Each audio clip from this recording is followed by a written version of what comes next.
The road to the Super Bowl can be a perilous journey. It's what you wait your entire adult life for right here. We can take them, man. We can take them out. We can break their will and we can take them out, man.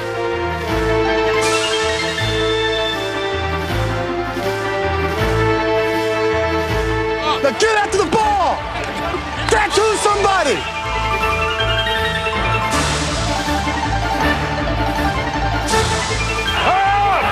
Right up the middle, trying to bounce outside right. He's still on his feet. Up, over, in, touchdown! Oh, what a catch! My God! Oh, baby, what a play! Do you believe it? My goodness. Do you believe it? In the NFL, all the effort, all the determination is inspired by one dream. Snap, spot, kick is away, it's got the distance. It is good! Then the Giants are going to the Super Bowl. The miracle has happened. The Broncos are going to the Super Bowl. Tell you where you're going. You're going to the Super Bowl. You know, he's going to the Super Bowl is where he's going. The Super Bowl is America's biggest game. But for all its pomp and circumstance, there's a side to the Super Bowl the public doesn't see. It's on the inside. Super Bowl 16. What a build-up. We've been here since Monday, and I felt like running down and playing. I have goosebumps all over. Showtime, baby. What you talking about? Showtime. Talk to me. Showtime. Talk to me. This is about clashes on the field and conflicts on the sideline. How come you're sending my guys out there and it still ain't over? We're going to mix it up just like we have. Don't come off this field telling us what to do. All right? It's the story of great teams and the thrill of victory, and also rans and the agony of defeat. I tell you what, guys want some more points. Don't try to run this up on us. They ain't raining. Come on, they gonna want some more. This is the ultimate inside look at the ultimate game. A game so big that even a war could not stop it. We want to be here because this is our country. We want to fight for it, and you know, our country is watching. Our country's taking care of us and making sure we get to see the Super Bowl. This is a part of America for us. This is the reason why we're here.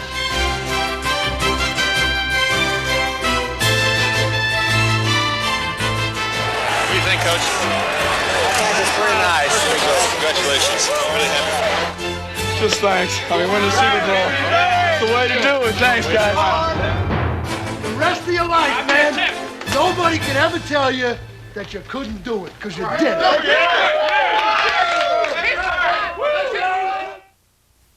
Hi, I'm Steve Sable. NFL Films has produced a number of Super Bowl videos, but none have been quite so different or daring as the Super Bowl Insider. This special Miller Lite presentation is about what's said in the locker room, what happens on the sidelines, and what the great players remember most about pro football's biggest game. It's Joe Montana telling us how he almost passed out. That's right, passed out during the drive to glory in Super Bowl 23 against the Bengals. And it's Bill Parcells and his unique motivational ploy against the Bills 2 years later. It's the ultimate in Super Bowl trivia, a quiz that I actually had a difficult time with, and I have attended all 26 Super Bowls. Every year, millions of people watch the Super Bowl, but the Super Bowl Insider is about those rare Super Bowl moments witnessed by a precious few. Each year, the Super Bowl changes sites. But one thing about the game is constant. The prospects of a tough contest brings with it tough talk. Okay, remember you guys, when it's tough for them, it's going to be just right. All right? Or else they'd rather be even right now. All we got for 60 minutes, all right? We'll be world champions, all right? We busted our We've worked harder than anybody to get here. Nobody can beat us in a team, and it's worth $70,000 and a big ring. Before Super Bowl 18, the Raiders predicted they would take Joe Theismann's head off. Keep dominating this team. They came close to backing up their bold words. That's right. Let's abuse them. Kill him. Let's abuse them, baby.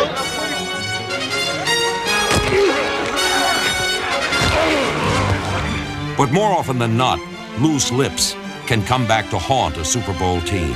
Consider Super Bowl 26.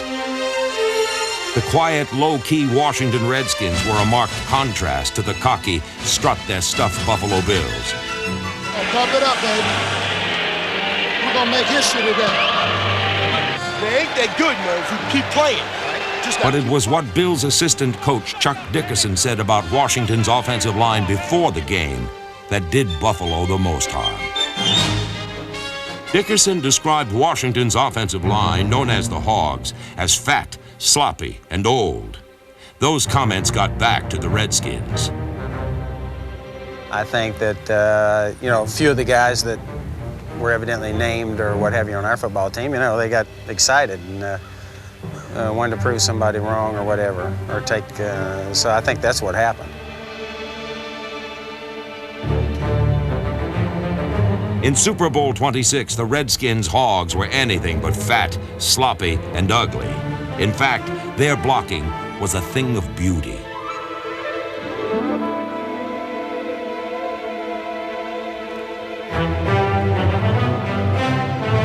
The Redskins crushed the Bills, and the Hogs got their revenge on Dickerson, although the team in general retained their class and dignity. They shouldn't feel too bad. No. Hey, I understand it's a loss, but these guys have accomplished a lot in the last 2 years. We accomplished a lot. We got our time coming. We got our time coming. That's right. Congratulations to you. Tough talk before a Super Bowl goes all the way back to 1966. The Kansas City Chiefs, the AFL champions, featured number 24, Freddie Williamson, known as the Hammer, for his questionable tackling methods.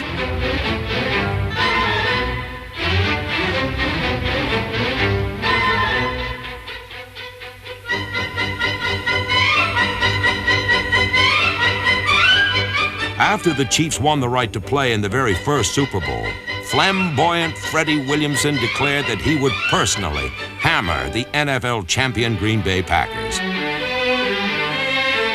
Against Green Bay, Freddie did get some licks in, actually knocking Packer wide receiver Boyd Dowler out of the game. But Dowler's replacement, Max McGee, went on to catch 2 touchdowns. Fake to Taylor. Starr shoots it, and it's a touchdown. Before the day was over, the Chiefs were soundly beaten, and it was the Hammer who got hammered.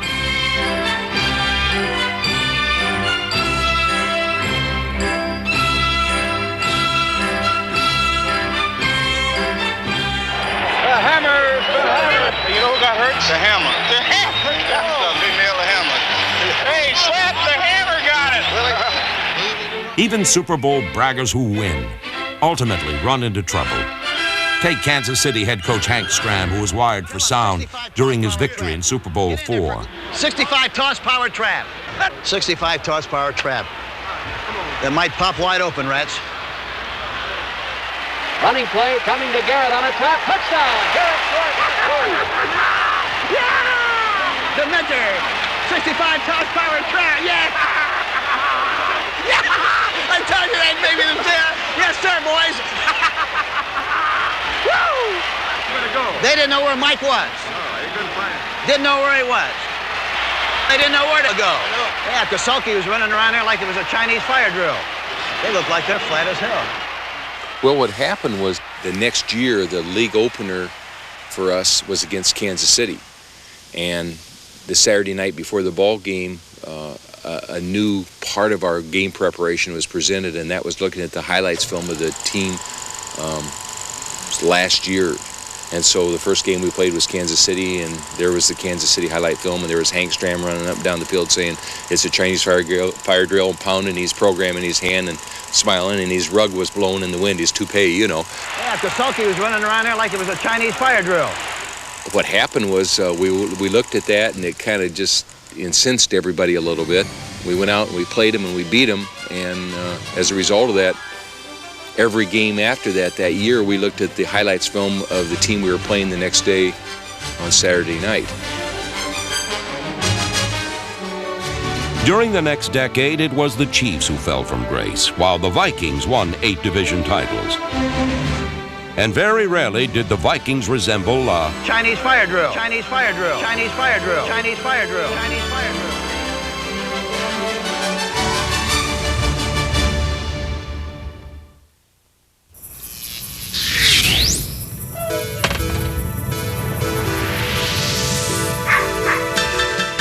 Come on, let me show you where it's at. Come on, let me. It's a universal truth. Miller Lite's brewed from the start to be the one great-tasting beer that's less filling. It's everything you want a beer to be.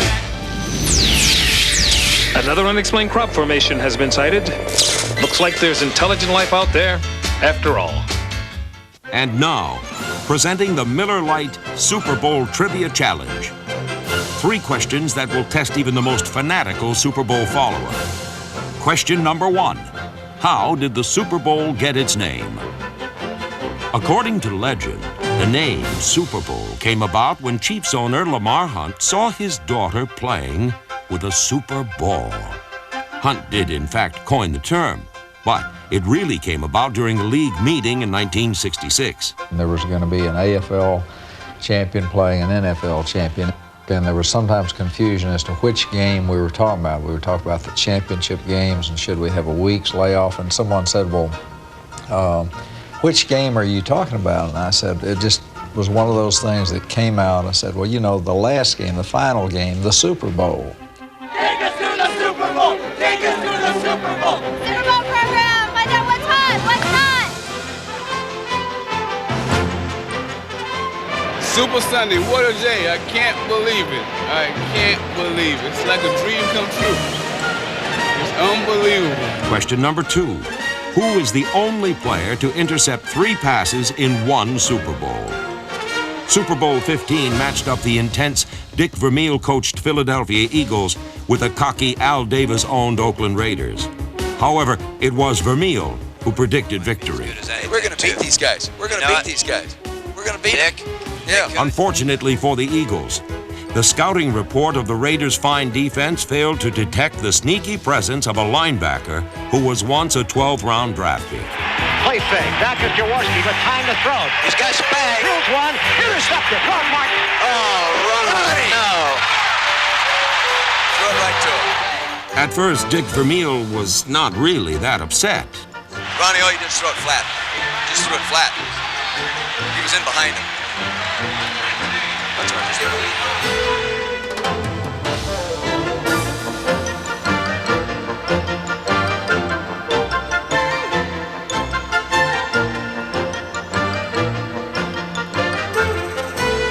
intercepted it.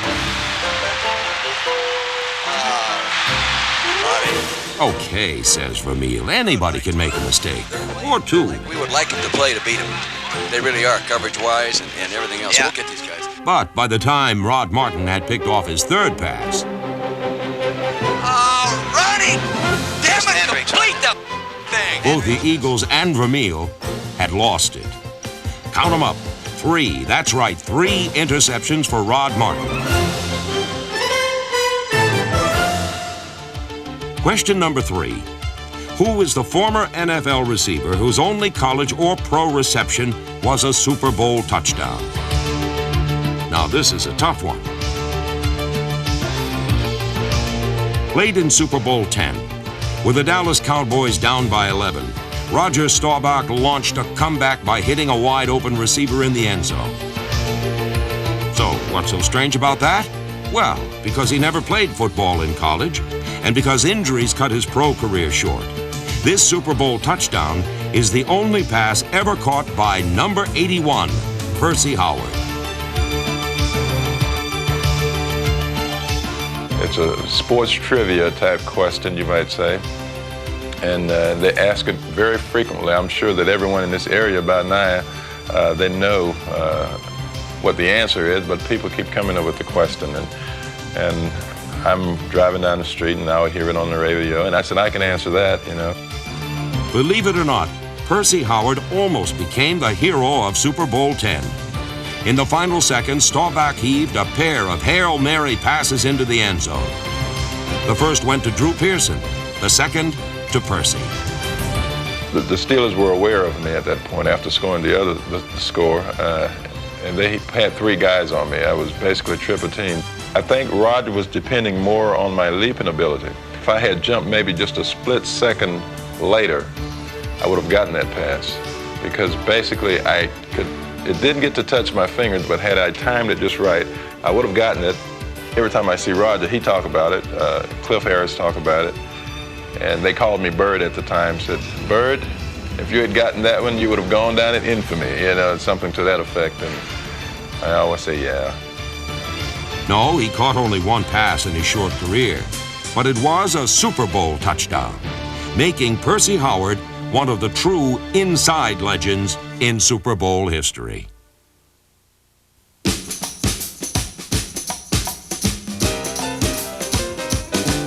Come on, let me show you where it's at. If you're open to a beer brewed from the start, to be the one great tasting beer that's less filling, there's one beer to open. Come on, let me show you where it's at.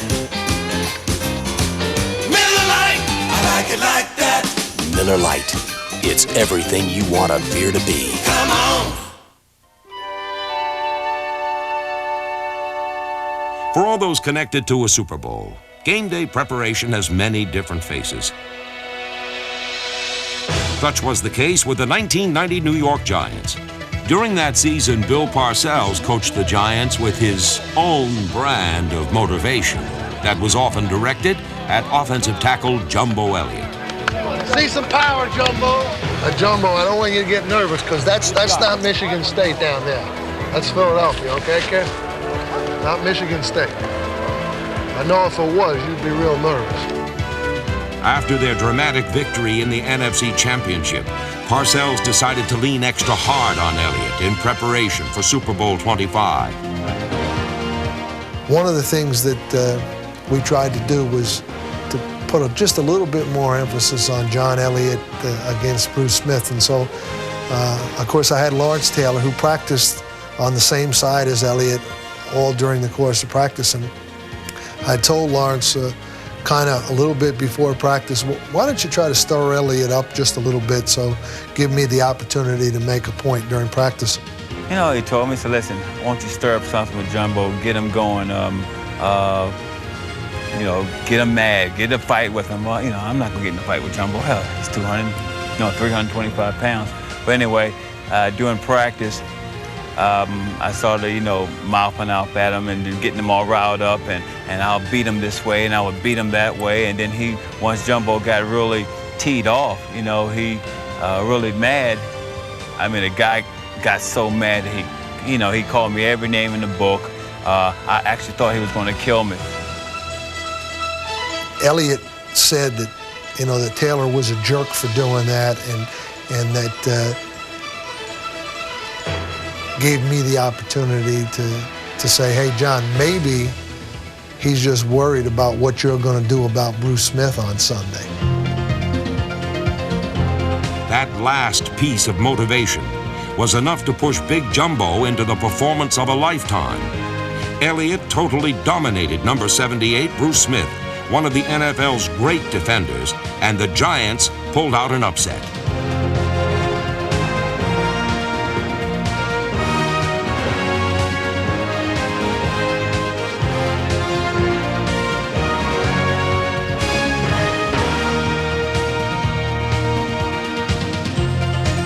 This, the greatest Super Bowl of all time, went down to the last second. In a game where the margin of victory was so small and the room for error even smaller, it may be that Bill Parcells and Lawrence Taylor's ploy was a deciding and inside factor in the Giants' triumph. He's going for a run. Get out of the way. Get the bucket. The Pittsburgh Steelers, coached by Chuck Noll, achieved even more spectacular Super Bowl success by going beyond playbook planning.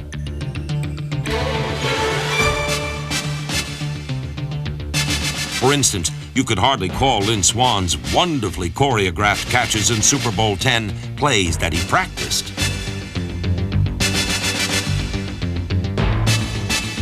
In fact, Swann's final catch, the touchdown bomb that clinched Pittsburgh's victory, was an audible call by Terry Bradshaw. The Steeler quarterback has not forgotten the call, but he has no memory of the play that prematurely sent him to the locker room.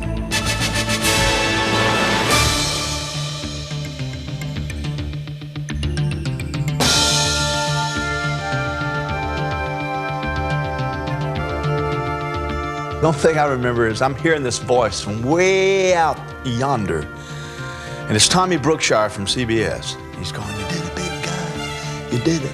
And I hear it way out there. "You did it, big guy. You did it." And it keeps getting louder and louder and louder and louder. And then I'm laying on this table, and all of a sudden I open my eyes up, and Brookshire is right over my face, straddling me, telling me, "You did it, big guy." I mean, how would you like to wake up looking at that? Oh, man, headache. Oh, God, horrible. I couldn't go to the party. They put me in bed. And, oh, geez, horrible. But I missed it. I would like to have seen it. 4 years later, when Noel's Steelers were trailing the underdog Rams at halftime in Super Bowl 14, Pittsburgh decided to abandon their game plan of ball control. We're on the sideline, and you guys are probably the ones that are filming. He takes his hand and tries to knock, "Get away from here!" And he has me. And he's telling me the only way we're going to beat these guys, we got to go deep. And go deep they did. Time cranks it going long for Swan. He's got it. Swan, touchdown, Pittsburgh. Now Bradshaw pumping, firing downfield. There goes Stallworth. He pulls it in at the 30, the 20, the 10, the 5, and it's a touchdown for Pittsburgh on the ball to Stallworth. And Stallworth beat Rod Perry. Oh, did he beat him?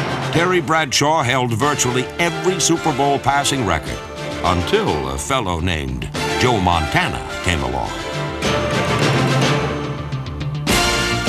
While Montana has excelled in all 4 of his Super Bowl victories, he is best remembered for his drive to glory in Bill Walsh's last game as the 49ers head coach. Revealed here for the first time is the fact that Montana's outward cool directly contrasted some inside commotion.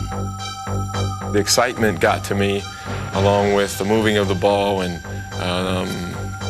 you know, I've never had it happen to me, so I don't know. I know I wasn't tired, but I was screaming at the line of scrimmage at the top of my lungs for an audible.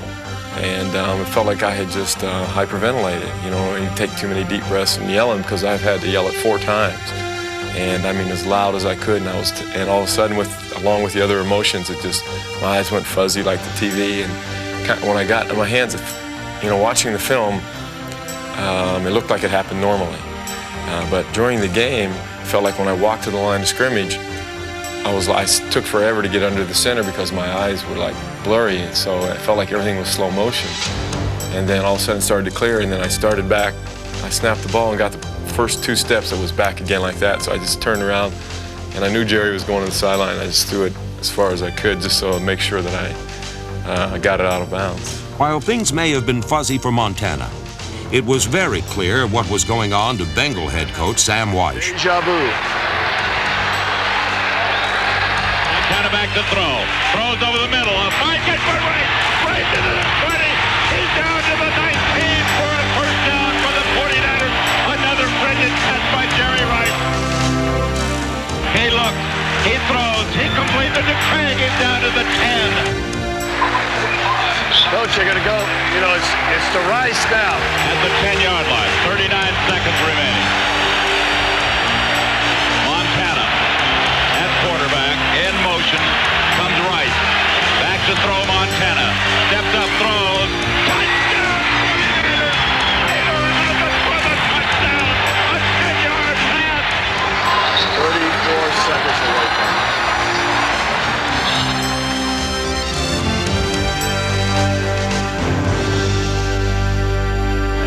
This is a tough moment in a way, because was this the final game on the sideline for a great coach, Bill Walsh?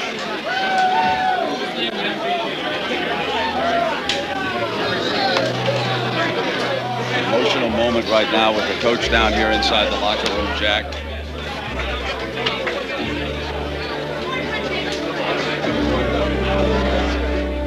In the end, it is the deep, rarely revealed inside emotions that best personify the power of the Super Bowl.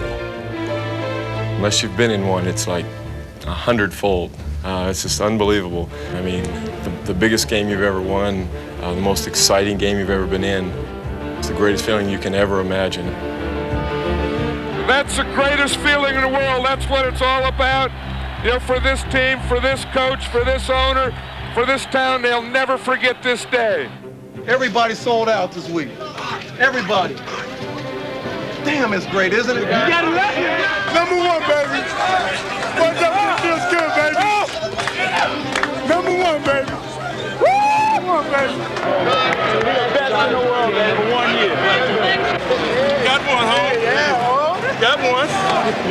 You got one, baby. Thank you, Joe. I appreciate one. Super Bowl 17, I started to cry when I called the last play, and I said, winning Super Bowl champion formation on 2, ready, break. And I get goosebumps thinking about it now. I don't think anybody can appreciate the emotion of that particular moment in an athlete's life when you are absolutely at the pinnacle of your career.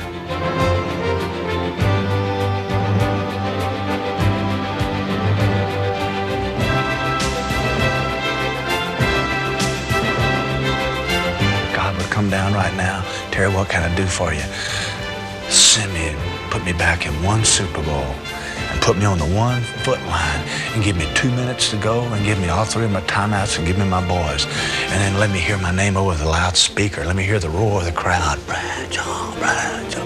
Let me have them booing on one side. Let me get in and call plays, see the eyes grow as I call these plays and talk to them. Let me feel the hair on my back crawl up. I mean, that's what the Super Bowl does to you. I mean, it's doing it right now to me. I mean, I could go out right now and play. I know I can play 2 minutes. Bradshaw is back. And he's going to Swan, and Swan makes a circus catch in the end zone. Unbelievable catch for the touchdown. From Terry Bradshaw's Steelers, to Mark Rippon's Redskins, to Joe Montana's 49ers, the Super Bowl will always be a spectacular celebration seen by millions, but with some great inside moments witnessed by only a privileged few. I love you. I love you. Congratulations. I am happy for you like I've never been. Believe me. Congratulations. This is yours. You deserve it. Oh, man. That was a good game, huh? Great game. Back up.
It's an NFL game day like you've never seen or heard before. It's NFL Rocks.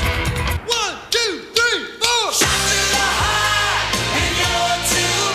4. Unforgettable NFL action set to the music of today's hottest rock and roll stars. It's NFL Rocks from NFL Films.